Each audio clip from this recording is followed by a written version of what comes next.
love the fact that you're doing things that scare you, because I think a lot of people don't, which is why last thing here is I want to shift into what I call the uncomfort zone.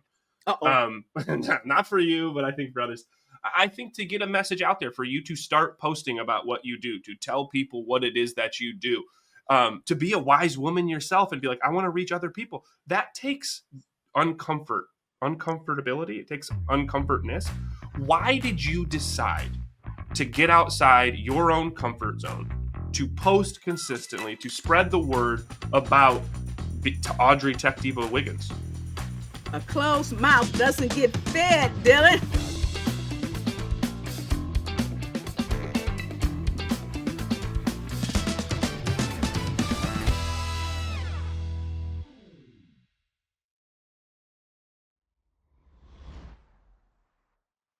What's up, everybody? Welcome back to A Matter of Speaking, a podcast for leading voices. I'm your host, Dylan. This is episode 50, and I got new digs. Check out my creative cave. Podcast moving forward will be done in this room, and today we are speaking with Audrey Wiggins. A little bit about Audrey. She calls herself the Tech Diva. I love working with her. She is a chief brand strategist and founder of Altogether Marketing, LLC. She's got 30 plus years of experience in marketing. She empowers entrepreneurs through strategic marketing, content creation, and tech forward solutions. She also hosts the Tech Diva Biz podcast and develops state-approved business courses for cosmetologists, and barbers. The cool part about this interview is we talked to someone that has been in marketing for so long, 30 plus years, and has also been infatuated with the new shift to tech. She talks about what new entrepreneurs can do to start using tech to start building their brands, as well as older entrepreneurs that want to keep up with tech. Now, the cool part of this podcast is we interview people in the realms of health, wealth, and relationships to understand their story, how they've made a business out of their passion, in hopes that we could reach people out there that are looking to create a business or get on stage to speak of their own passion. We basically talk about the journey, the ups, the downs, so you can, one, learn from their mastery, and two, learn from their story. And as always, I'm your host. And as always, this is brought to you by Leader. Leader has made it their mission to help people get their authentic message out to the world through speaking and business building. Over 650 people have landed TEDx talks around the world. Thousands more speaking on both physical and virtual stages around the world. I'm one of them. I get to speak to schools, and I spoke on the TEDx stage, as you can see back here. And we've also helped people scale their authentic message into building a business. Hundreds of clients have now gone through it. Some clients have millions of followers, subscribers on social platforms such as TikTok or Instagram or YouTube Shorts. Dozens more have made their first 100K, $500,000, and $1 million working through our programs. So if that is something that interests you, make sure you click the link in the description below. Check out our free webinar from Taylor Conroy to see what he has to say. Awesome guy, completely free. If you don't like it, continue to move on. If you do, see what we have to offer. But let's dive over now to the interview with me and Audrey. What's up, everybody? Already having a lot of fun with my guest today. Welcome back. A Matter of Speaking podcast for leading voices in the industry of health, wealth, and relationships. Today, I am accompanied by Audrey. I'm doing full name, by the way. Audrey, the Tech Diva Wiggins. Audrey, how the hell are you? I am so fine. God, I love working with you. And where are you at in the world again? I always forget. I know you were. I'm over here in Northeast Ohio, Seatown, the land. The only thing I don't like about you is being from Ohio, as a Michigander. Oh, you're right. But today we're going to be talking through the lens of marketing, over 3 decades in the field of marketing and tech, and how tech has changed in the last couple of decades, and how you help your clients with that one, and how you got started yourself. So I'd love to know your journey. But Audrey, I always ask everyone the same question to start, because I think a lot of people that watch this podcast, they have a message or a mastery in their mind, and they want to get it out there, right? So one, they get to learn from you in your mastery, but two, they get to learn from you in your journey and become a leading voice in what you do. And I think that's like a badge of honor. What to you does it mean to be a leading voice in your industry? Wow, it's an honor. It's exciting. It's humbling, because sometimes some of us anyway, we do things because they come natural. Mm-hmm. And then people start to notice you and they ask you questions and you just answer because you know the answer or can find the answer. So it's a place of responsibility. Hmm. I think, yeah. Yeah, I Mhm. love that. I put a humbling honor, right? Because Mhm. that's a place of pride, but you also want to make sure you stay humble with it, right? And Right. you say it's stuff that you naturally talk about, right? So people come to you if we were to throw that broad net out for marketing help and tech help. Mhm. Now you call yourself the tech diva. You have been in tech now, you say 30 plus years. I'm sorry, marketing. How'd you get started in marketing? I mean, this goes back before the 30 years when you're a kid in church Mm-hmm. or school and you have a program and somehow I was always the one that did the PR. And I don't know how I got there, but and that's what we called it. We didn't really know what we were doing, but I was always the one that was getting the word out. This predates all the microcomputers, so making up programs where it was cut and paste and you put it on on a machine and make Mm-hmm. black and white copies. You were great if you could have colored paper. Mm-hmm. And I can kind of see some of those things in my head as we're talking. So really back then, and when I was in elementary school, like most people, they sold the cards and the gifts, the candies, and all of that stuff for whatever little project they were trying to raise money for. So I was always good at that of Mm-hmm. asking. So sales and marketing is part of the process, and so it just came natural. Mm-hmm. What was it about it like you gravitated towards? Because there's a lot of people in society that when it's like marketing themselves, specifically now, which we'll get to, but marketing themselves or selling themselves, it's like they shy away from. It's like, ooh. What you're talking about when it comes to church PR, when it comes to even selling in school, it's like you were drawn towards it. What about it drew your interest? I think the end goal of what I could accomplish on Hmm. the other side of that, what was the prize or the gamification we might say now Mm-hmm. or whatever. So because with those, the money that we sold doesn't come back to us as individuals. Of course, it went to the program, but those kinds of fundraising campaigns, there was always prizes that you could win. Mm-hmm. And so I was always excited about that.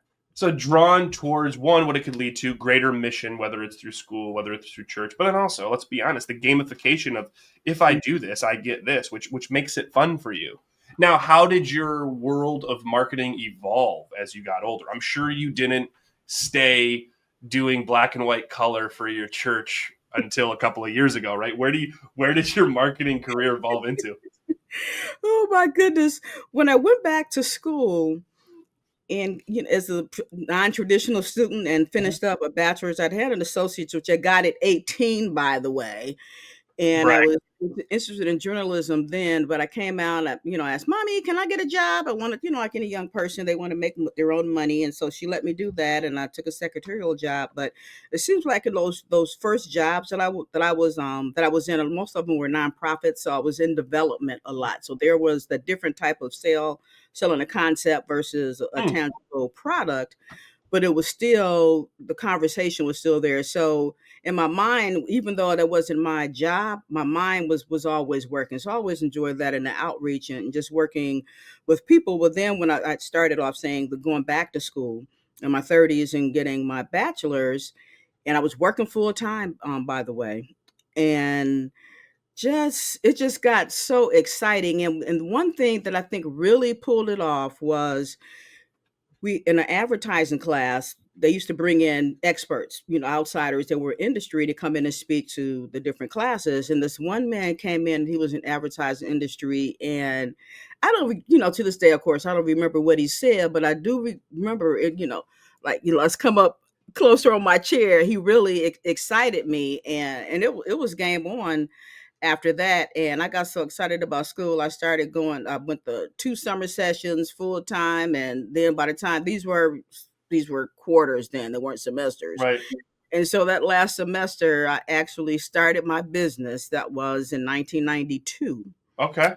And so I was working full time, school full time, started a business. So guess what happened when I graduated? You went over to go full time with your business, is my guess. um Not quite. I Okay. crashed. That's Yeah, a I'd little bit. imagine doing all that things. My God. because you're feeding your brain all of that stimuli. That's a lot. So you can't sustain that. Yeah. What was the Light business back balance. in '92, if you don't mind me asking? It was still marketing. But basically it was graphics. Mm-hmm. And so it was like graphics and communications. Always had the communications, which is the Mm-hmm. marketing piece on there. So I always bought more than the art to the conversation Mm-hmm. for a client. So I can, if you want a flyer, I can design your flyer. Tell me what you want, put it on there. But there's certain things that needs to be on there, and it's always back to messaging, Mm-hmm. right? Not just something that looks pretty. Yeah, I And mean, you start with graphics and flyers and of course communication in the '90s, right?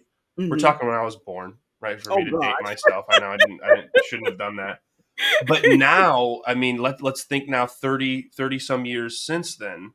Mhm. What is it? Who is it that comes to you for help now to the Tech Diva, and what is it that you help them with?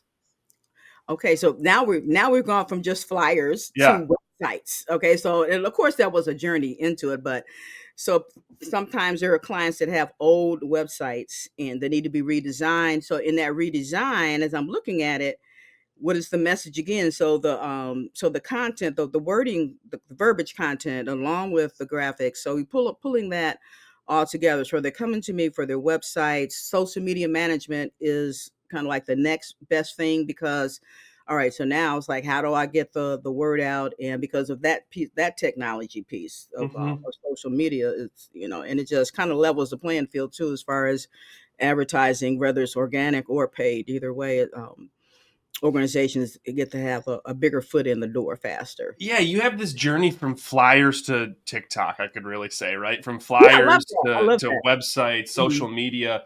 When did you realize you were like onto something? Meaning, like you were almost growing with the marketing. Do you recall a time when you're like, oh, people prefer to come to me? This type of client prefers to come to me for a reason. Mhm.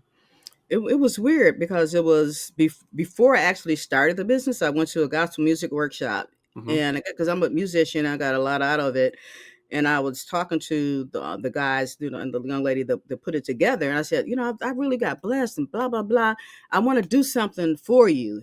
And so they were having another event or something, and I said, okay, this is the flyer thing. I'll design you a flyer. And I designed that flyer, and they looked at that thing. And the woman, and she's passed away since, she says, "You ought to be doing this as a business." And I'm getting chills now. It was like, the lights, somebody just pulled a light switch. Of course, now we Hmm. press buttons and all that stuff.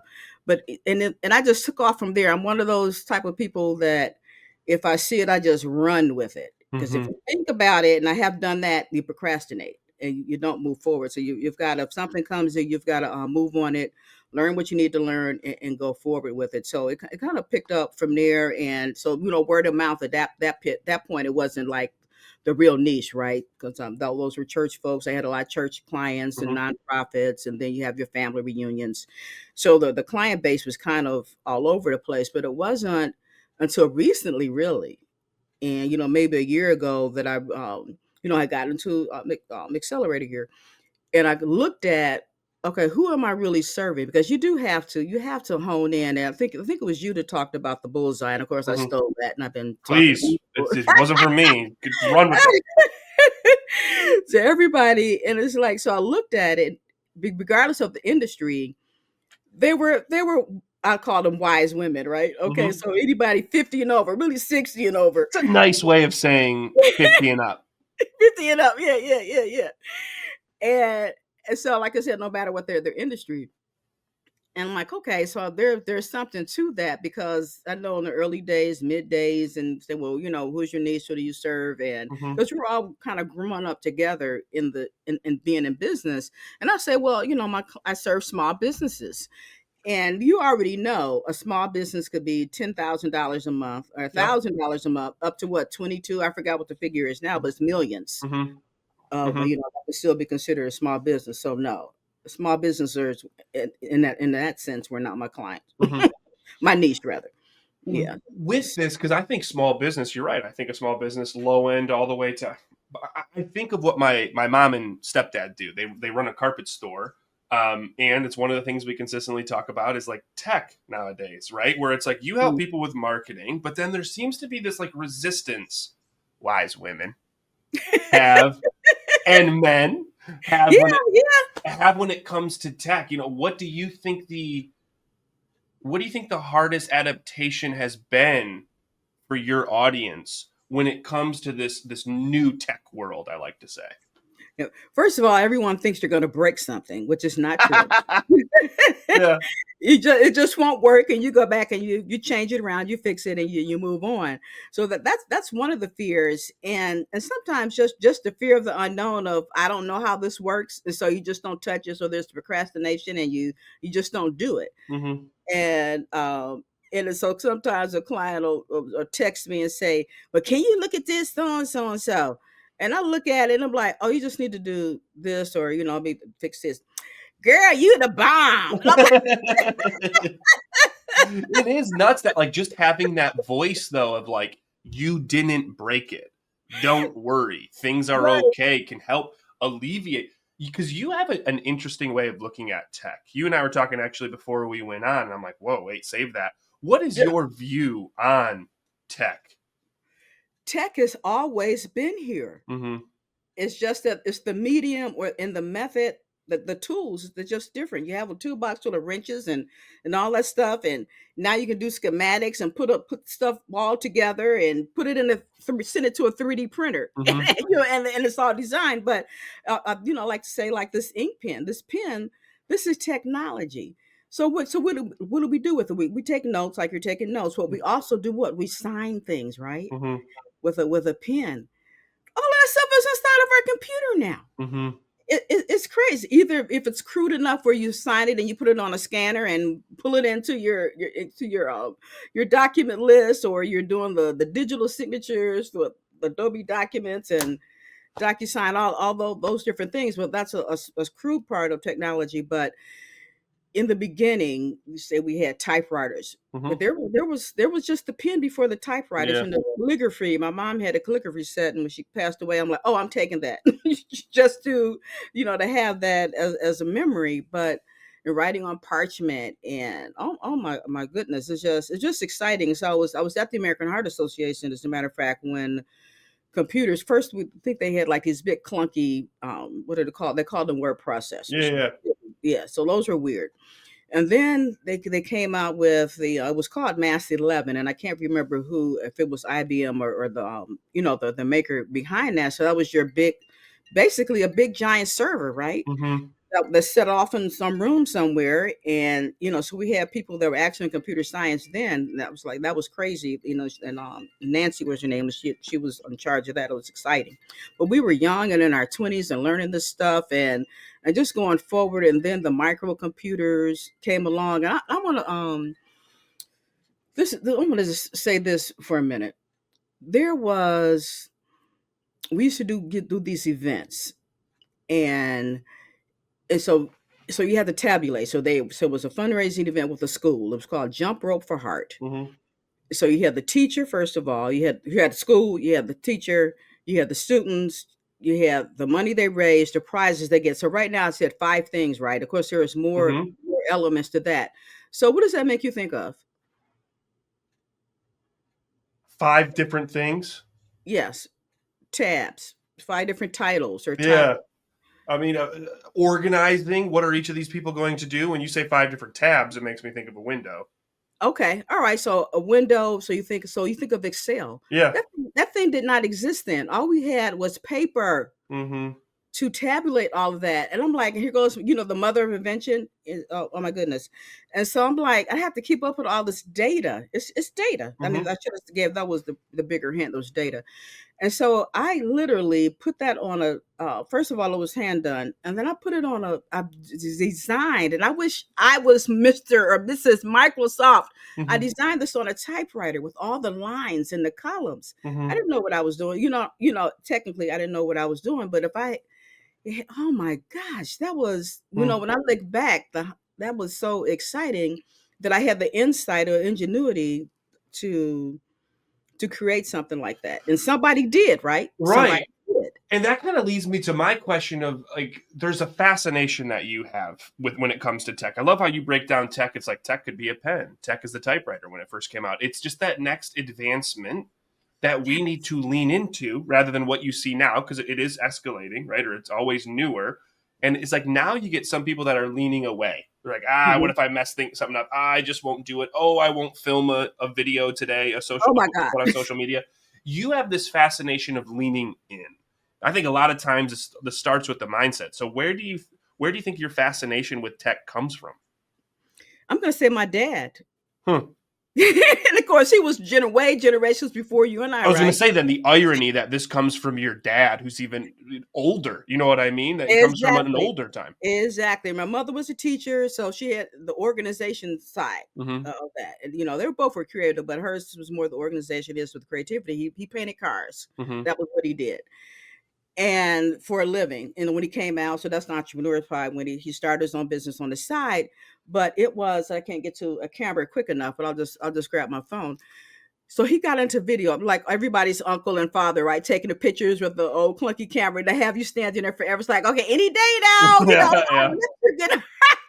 And so he kept that. So that was his hobby. He kept up with that. Mm. And so whatever technology came out, he was doing it. And I can remember him having the big giant TV camera on his shoulder because that was like the hot thing of in video then. He had a title maker. And I'm like, this man is crazy. And I'm in a nice way, I'm saying Mm-hmm. that. He had us sitting at the table. We had our little TV shows that we were doing the news. And then when his grandchildren came on, my nieces, they were sitting at the table. They were having their TV shows and stuff like that. It was crazy. And I never really I was never behind the camera. Mm-hmm. He was always out there doing it. And he did parties even into his like late 70s, 80s. He was out there. It was great. And he would come Mm-hmm. over. My business was in the basement at the house I had. And he used to say, "You have a real business. I want to have a real business one day." And I'm like, "Daddy, you do have a real business." But anyway, if he was still alive, he would be using this Yeah, thing. I can imagine, right? Like learning, wow, it's so light and small. Yes. Yeah. Oh my God. So he went from the big on the shoulder to the camcorders and different things like that. So the fascination with the tech came from him, but I didn't really know. Sometimes you don't know you have that. You just go along with it. And in 2010, 2011, I'm in network marketing and I had run across a company a friend had shared with me, and they're not in business anymore, but they had a product that was all video, but it was like 5 different tools inside of it. And one was a web TV show. Mm-hmm. And I'm like, again, the sales part of me, was really good. I got to use this thing. I'm got to be a product of this product. And I Mm. had done some speech on the fruit of the spirit in one of my Christian groups, and I slapped that little video. It was out there for 6 months. And then finally, when I realized what I had, I started calling my friends and blah, blah, blah, the interview. And that's kind of like the soft side. So it's not really the tech side. But I ran with that thing so tough that I ended up being a trainer inside of our group. Mm. And then we'd be on phone calls and stuff. I don't think Zoom was out then. If it was, I didn't know, but I don't think it was. And here I am. 2 shows later, podcast. Yeah, everything you do. I mean, again, you call yourself the tech diva, so it's so cool to see the inception of that, right? You look at your dad and the fascination he has to lean into tech. Now, he specifically with the recording and cameras and things like that, and what it's turned into, you have that same fascination to lean in. Now, with the people that you work with, or what do you see? What do you think are some of the key mistakes that people 40 and up, let's just say, nowadays make when it comes to digital marketing? Oh, I don't need to do that. That's what Oh, they say. holy I mean, shit. I thought you were telling me you didn't want to answer that question. I was like, all right, what am I doing here? You're saying the challenge is I don't need to do that. yeah, that's some of the challenge, and the negative aspect of it. And then I was talking to one person, and they do insurance, and it's like, so what's your website? Oh, my clients don't go to the website. Yeah, you're right, they don't, but their children do. You Right. know what I'm saying? So you have to like open your mind up to see, okay, how am I going to reach my client? Mm-hmm. And so that's a challenge. And then on the other side, I've had folks that are just don't want to promote themselves. Not they don't want to, but they don't understand. Sometimes people, when you do self promotion, it's like bragging, being that they Mm-hmm. that's the way, that's their thoughts. So that's the mind shift that has to change on that side. Yeah, so it's almost two things or three things. I don't want to do it, right? I don't need to. They don't fully Mhm. get the concept of it. Or it's this mindset of like, if I do, I'm going to come across as braggadocious, and I don't want to be that person. Because I Right. do, like, you can see some people, the pendulum swing, how young people use social media sometimes. It's like, all right, dude, calm down. So we see the extremes, and now you're saying this demographic is like, well, I don't want to be that, but they can. So what is something, now let's lean into the listeners. Let's say there's a listener out there. Let's say my mom's tuning in, right? Yeah. Who can be leaning into digital marketing. She can be growing her business. What is something she can start to do to embrace this new digital marketing world we live in? Yeah. I say start small. Start where you are. Grab Facebook if she's comfortable Mm-hmm. there, or LinkedIn, whatever a social channel she's comfortable with. Grab that and just start to share information. You may, if they're already in business, they may share a new product that's coming up, or things that are going on in the industry. Just start, you have to start following people, see what they're doing, the like minds, and say, Mm-hmm. oh, XYZ company, is doing this. You share that on your platform, your channel that you're using. But to find a trusted advisor, even if it's from a distance. Some of our mentors are people that we can see, touch, and feel, whether it's through, like, we're doing this recording, or you're going to workshops, Mm-hmm. webinars, and start really getting your feet wet with some knowledge. Start to fill your mind so you can begin to get comfortable and understand that technology is our friend, if I can say it. Yeah. How cliche is. I mean, well, I like it. It's like start going to the webinars and the workshops so you can learn more. It's like that's a really small step. And the other thing that I heard is start small. Start with a platform you feel comfortable with, right? You don't have to tell. I'm just using my mom as an example. Yes. 60, one of those. She start with Facebook. It's not like, hey, open a TikTok. Start with Facebook. Do something simple with the things that you like. And then when it comes to elevating someone's visibility, you're a marketing expert here. Do you Mhm. have any tips for first steps people can have to start to elevate their visibility when it comes to marketing their brand or their business? Yes, get a nice photo. Mm-hmm. So professional photos, Mm-hmm. or semi-professional, depends on where your money is. But so you want to invest in that appearance, Mm-hmm. and grab your website. If you aren't ready to build it yet, grab the name and reserve it. It's cheap. Yeah. So one, invest in appearance, and two, people just starting out, right? Like get that website and invest in the website because typically investing in websites is cheaper than we think. Yeah, yeah. Love it. I mean, and this is something that you help people, like you say, just starting out Mhm. to um, when you say small businesses, where tends to be your cutoff? You know what I mean? Like if you were to say your sweet spot, obviously wise women, but you're saying anywhere from a couple of thousand a month to Yeah, it's probably like six figures. okay, Yeah, I mean, there's some people may reach out above that, but that's kind of like that's the the sweet sweet spot. spot. Yeah. 'Cause that's still growing. That's still a growth business. Would you say, because I do like to ask you selfishly, like the biggest takeaway coming through our programs, our personal ones at Leader to build your own business, would you say the sweet spot is like really honing down in that avatar, or is there some other big takeaway you've had? Oh, yeah, definitely that. Because before you can even get to, formulating an offer, or a big ticket offer, what it is that you want to do to scale and grow, you have to know who you're talking to. Mm-hmm. And so that goes back to messaging. When you'd ask the other question of the things that we need to do, is like, so the avatar is one, and then to really formulate your message. What are you going to say to them Mm-hmm. to bring them into you?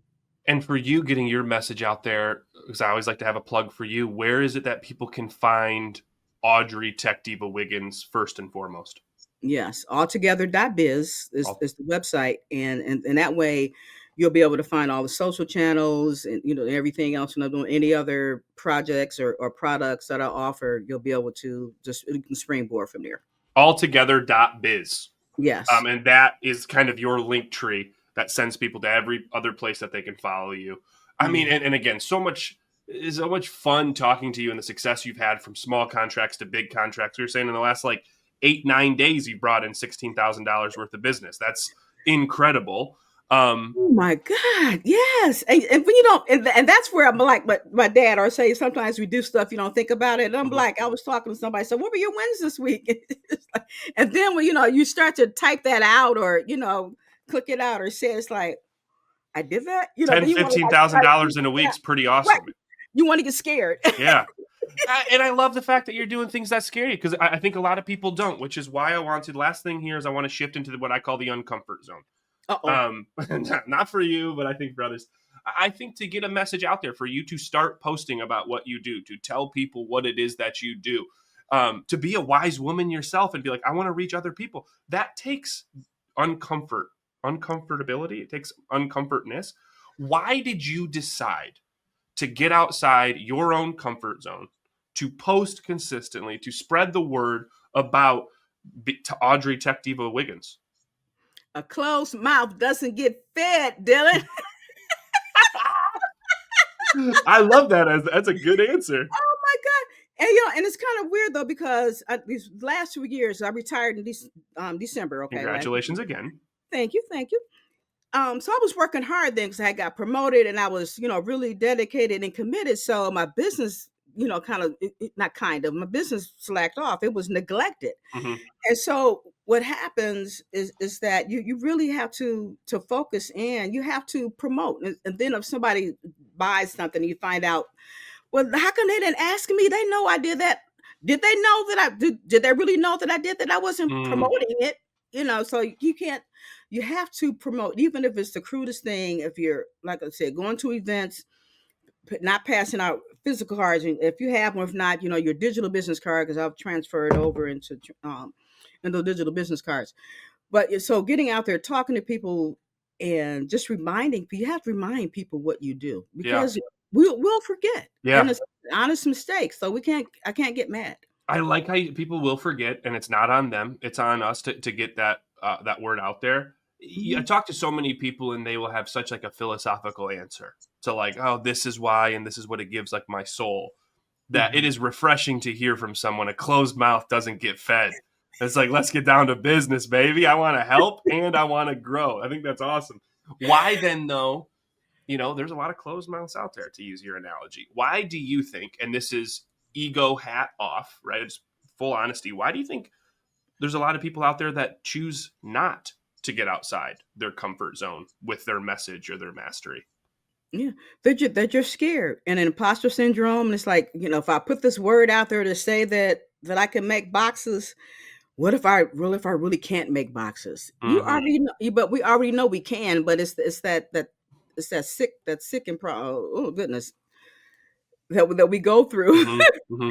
And I think probably everybody at some point has gone through imposter syndrome, and just that anxiety built around being able to produce what we say we can produce. When okay, a real customer is coming along, they don't know me. It's like, will I really be able to satisfy their need or bring a solution to their problem? Yeah, it's like when they actually start envisioning and it gets real, they're like, holy shit, can I do that? So last big question, just from your background, because you have a different background than every other person I talk to, what would be the advice you give someone that might be on the cusp of getting outside that comfort zone to just get them over the edge? What would be your advice to them?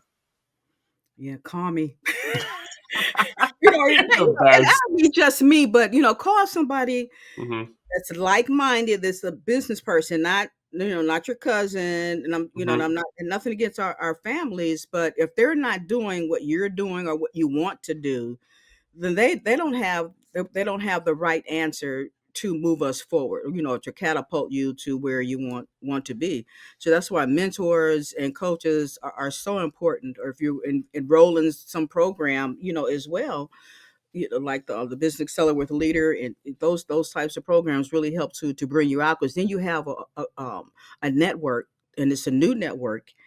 And so you can call up or text somebody and say, hey, Laura, guess what I just did today? I signed, like say the contract, whatever. I signed $7,500. Oh my God. And you can say it without bragging, because you have to celebrate. Yeah. And you need somebody to celebrate with who understands Hmm. Yeah, what it's that like means. you find someone that's done what you want to do, who then understands what you're going through, who then can celebrate those wins for you to keep that momentum going. This is incredible. You're fun. You're a breath of fresh air today. I'm going to do a quick recap of this episode for anyone that's tuning in. First thing, being a leading voice, I like that you call it a humbling honor. I like that you talk about, having that mastery is something you've kind of always done. You've always leaned into, and it's like after a while, people are like, man, you're onto something. And you had this when you were working with churches. And we went into literally from flyers to social media, from flyers to TikTok. Technology has been here for forever. And it's our job to lean in and to embrace it, not to shy away. And knowing that the more we're shying away, the more we're closing our mouths, when open mouths is get fed. And towards the end, you talk about, finding people that can help get you there. So you can lean away from fear and um, lean into that belief, lean into those frameworks, lean into that knowledge that someone else has to give you, and celebrate when you start making the progress. This was it's a fun little 30-minute podcast. I thank you so much. If anyone's tuning in, if you enjoyed this, make sure you're liking and subscribing. Make sure you're commenting below. What are the biggest questions you might have for us or for Audrey? She'll go through and answer them. If you want to find Audrey, Tech Diva Wiggins, you go to, say it one more time, Altogether.biz. altogether.biz. And if you want to learn more about us, there's also links in the description below. But thank you, everybody, so much for tuning in. We'll see you in weeks to come. Audrey, last thing I'm going to say, thank you. Any parting words from Audrey, Tech Diva Wiggins? No, thank you, Dylan. It's been fabulous. And folks out there, just do it. Just get started. Awesome. Rise up, oh you sleeper. It is time to live your dreams. Oh, okay, cool. Give me a little chill before we leave. Thank you so much, Audrey. Thanks, everybody, for tuning in. We'll be seeing you soon. Take care.